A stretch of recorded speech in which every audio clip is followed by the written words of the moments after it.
शेवगाव तालुका चोपडा येथे 10 ते 15 किडनीचे आजार समोर आलेले आहेत। आपण जेव्हा त्यांची एकमेव जी सोर्स आहे गावात त्या ट्यूबवेलची मागच्या वर्षाची रासायनिक आणि जैविक तपासणीची रिपोर्ट पाहिलो तर त्याच्यात काय हार्डनेस किंवा TDS वाढवलेलं दिसून आलेलं नाही आहे आणि यावर्षीची जी रिपोर्ट आहे त्यांची ती पेंडिंग आहे।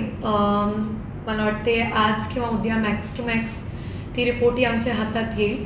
असं त्या रिपोर्टच्या आधारावर आम्हालाही कळेल की जर त्या तिकडच्या स्थानिक पाण्याच्या स्रोतात काय विषय आहे किंवा त्याच्यामुळे हे होत असेल तर त्याच्यावरही आम्हाला ॲक्शन घेता येईल।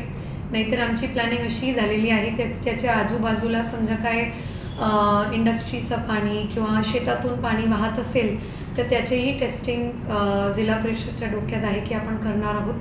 कारण की किडनीचे जे आजार आहेत ते अनेक कारणामुळे होतात। त्याच्यात एक पाणी आहे, दुसरा युरियाचं प्रमाण जर वाढवलेलं आहे त्यांच्या जीवनात त्याच्यामुळेही होऊ शकतो आणि वेगळे अजूनही कारण आहे, त्याच्यातही तपासणी जिल्हा परिषद करत आहे। मॅडम, गेल्या 4-5 वर्षापासून तिथं अनेक लोकांचे किडनीच्या आजारामुळे मृत्यू झालेला आहे। या संदर्भात प्रशासनाला तेथील स्थानिक ग्रामपंचायत असेल किंवा ग्रामविकास अधिकाऱ्यांनी कुठली सूचना दिलेली होती की नाही?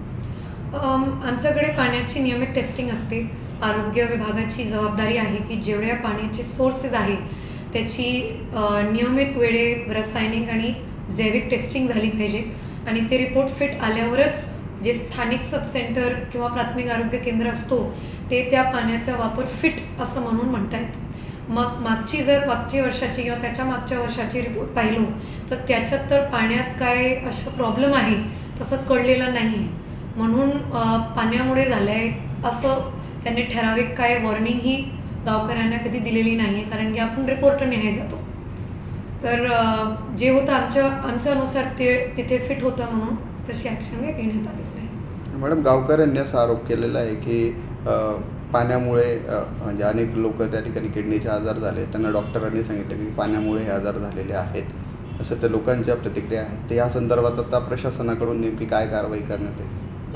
2 गोष्टी आपण ठरवलेल्या आहेत की तिकडची भूजल जे पातळी आहे त्याची टेस्टिंग करून आपण रेन वॉटर हार्वेस्टिंग जे जिल्हा परिषदेने मिशन संजीवनीही लॉन्च केलं की त्याच्यामुळे ते वाढली पाहिजे आणि त्याच्यामुळे जे कॅल्शियम किंवा कॅल्सिटीचं जे प्रमाण खालचे भूजल स्तरावर असतो तेही टॅकल झालं पाहिजे।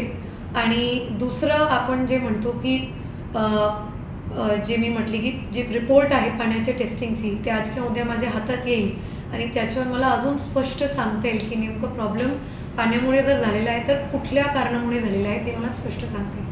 जळगावच्या चौगावात किडनी आजाराची जास्त रुग्ण आढळत आहे, प्रशासनाच्या वतीने कशी दखल घेतली जाईल असं म्हणणं आहे की पाण्याच्या दूषित पाण्यामुळे हे सगळं किडनी आजार पसरतोय आणि काही लोकांचा मृत्यू देखील झाल्याची घटना घडलेली आहे। काय प्रतिक्रिया? आपल्याकडे चोपडा तालुक्यामध्ये चौगाव आहे, तर या चौगावमध्ये 2350 लोकसंख्येचं हे गाव आहे। तर या गावामध्ये आपल्याला ग्रामस्थाकडून जी माहिती प्राप्त झाली तर त्या अनुषंगाने आरोग्य विभागातील पूर्ण टीम गावामध्ये सर्वेक्षण करीत आहे। सर्वेक्षण दरम्यान असं आढळून आलेलं आहे की त्या ठिकाणी 3 रुग्णांना डायलिसिसचा उपचार सुरू आहे। या ठिकाणी मागच्या वर्षभरात जे पाण्याचे नमुने तपासणीसाठी घेतलेले होते तर यामध्ये 2 प्रकारच्या तपासण्या केल्या जातात, एक आहे रासायनिक तपासणी आणि दुसरी आहे जैविक तपासणी।